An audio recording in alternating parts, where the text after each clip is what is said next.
So Alien Earth came and went, like an Arby's Field shard in the wind, and with the final episode airing last week, I wandered through the graveyard of destroyed franchises on Disney+. Oh, and by final episode of Alien Earth, I mean final episode. There's no way that shit should get a second season unless whoever's writing the checks at the House of Mouse has a kink for throwing piles of money into the wood chipper. Anyway, I soon spotted Marvel Zombies. Even though I've been burned worse than Freddy Krueger by MCU offerings these past couple of years, it was an animated limited series, and though I don't really do animation, the last time I did, this fucking song got stuck in my head. Superheroes? Check. Zombies? Check. Dark horror vibe? Check, check, check. So start it I did, and... that is one big pile of shit. Naturally, I was greeted by the image of not just Miss Marvel, which I'll get into here shortly, but Kate Bishop, not Iron Man, it's his female AI Friday flying around in the suit, because of course it is, and Ironheart. How many times do we have to teach you this lesson, old man? Disney, stop trying to make Ironheart a thing. She's never gonna be a thing. Ugh. Marvel Zombies. Let's talk about it.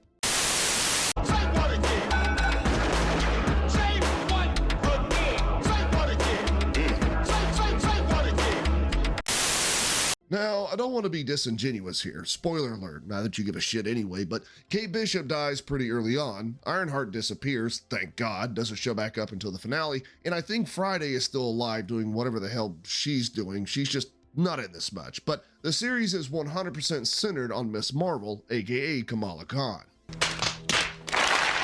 You remember Miss Marvel, don't you? You know, the protagonist of a Disney Plus show from back in 2022 that was canceled after one season, even if Disney is too arrogant to admit it publicly. And she went on to co-star in 2023's The Marvels, the biggest box office failure in MCU history. Yeah, this series was built around her. Really? Bold choice, I gotta tell you, especially once you consider that the comic run of the same name had fuck all to do with her. Instead of putting focus on Magneto, who's the centerpiece of the opening issue, or any of the Avengers, Fantastic Four, or even Spider-Man, who makes strong appearances in the following issues, sure, let's go with fucking Kamala Khan, because why not, right? Are you retarded? My biggest issue with this series is that it has all the familiar problems of the later phase MCU offerings, like Disney just hasn't learned a damn thing over the years. Just like with the films, there's way too much story to tell here, and instead of taking its time, maybe adding a few more episodes for me to laugh at, storylines feel forced and rushed, which take away the emotional stakes of the narrative they're trying to tell. Characters like Ant-Man, Shang-Chi, Spider-Man, Valkyrie, Red Guardian, Yelena, and Okoye all show up, but they're used more like cameos, trotting them out onto the screen for some nostalgia points, only to be axed off moments later, making their appearance seem hollow and unimportant. He's out of line, but he's right. Even some of the finer points of the show, like Infinity Hulk or Zombie Thanos, go as quickly as they came, reinforcing that late-stage Marvel products are more about spectacle than actual substance and adding to the overall story. Ah, shit you not. When I was drafting notes to talk about this crap, I saw photos of Zombie Thanos all over sites like Screen Rant, Collider, comicbook.com, CBR, and The Direct, and the guy is in the show for maybe 2 damn minutes. You serious? Baiting people in to watch your product by revealing there's a pretty cool character in it, only to show that character for the same amount of time it takes me to cancel my Disney Plus subscription? Where have I seen this before? It all just feels contrived and trite. Characters don't get proper arcs, narrative threads are left unfinished, and even the antagonist, Scarlet Witch, was more watered down than a can of Miller Lite.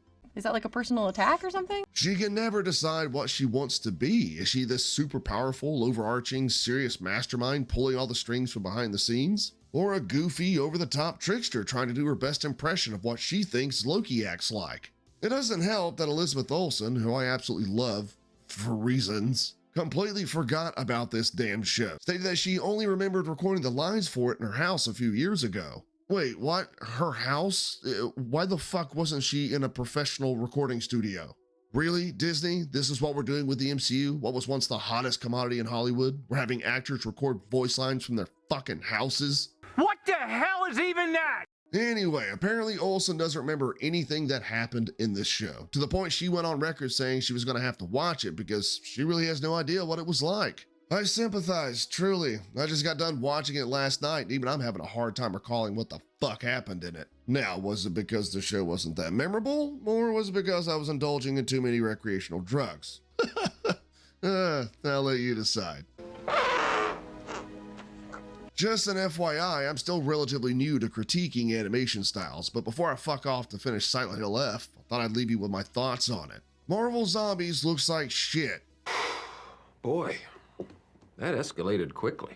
Okay, that's a little harsh. There are some visually striking moments, especially during some of the action scenes, which are bloody, gory, and are contrastly lit against the grim, dark world, but where traditional animation usually succeeds in conveying proper emotion, it falls flat here. The heroes themselves look like they're made out of wax, which means when they do show emotion, especially during character-driven moments, I can't tell which one, because the animators couldn't figure out how to translate it on screen. I mean, look at this still of Kamala Khan for a moment. Is she concerned? Is she confused? Is she trying to squeak out a fart, hoping no one will hear it? Your guess is as good as mine. Not to mention that none of the characters, flow, I think that's the right word to use here, properly from scene to scene, almost like they're weightless or something, appearing stiffer than my Saturday morning would and lacking any kind of coordination or pattern. What?